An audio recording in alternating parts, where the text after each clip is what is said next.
നമസ്കാരം. മലയാളി വാർത്തയിലേക്ക് സ്വാഗതം. മധ്യപ്രദേശിൽ നിന്നും വളരെ വേദനാജനകമായ ഒരു വാർത്തയാണ് ഇപ്പോൾ പുറത്തു വരുന്നത്.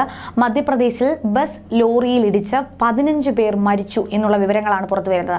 40 പേർക്ക് പരിക്കേറ്റിട്ടുണ്ട്.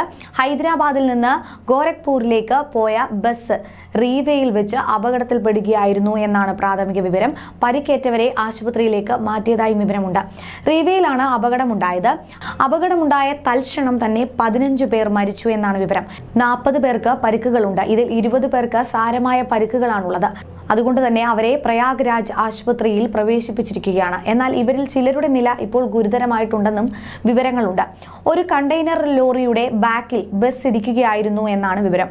കണ്ടെയ്നർ ലോറി സഡൻ ബ്രേക്ക് ഇട്ടപ്പോൾ ബസ് ബാക്കിൽ ഇടിക്കുകയായിരുന്നു എന്നാണ് വിവരം. ബസ്സിലുണ്ടായിരുന്നവരെല്ലാം തന്നെ UP സ്വദേശികളാണ്. മരിച്ചവരുടെ മൃതദേഹം വീട്ടിലെത്തിക്കുന്നതിനും പരിക്കേറ്റവർക്ക് വേണ്ടുന്ന എല്ലാ സഹായവും നൽകാനുമുള്ള സജ്ജീകരണങ്ങൾ ചെയ്തിട്ടുണ്ടെന്ന് മധ്യപ്രദേശ് സർക്കാർ വ്യക്തമാക്കിയിട്ടുണ്ട്.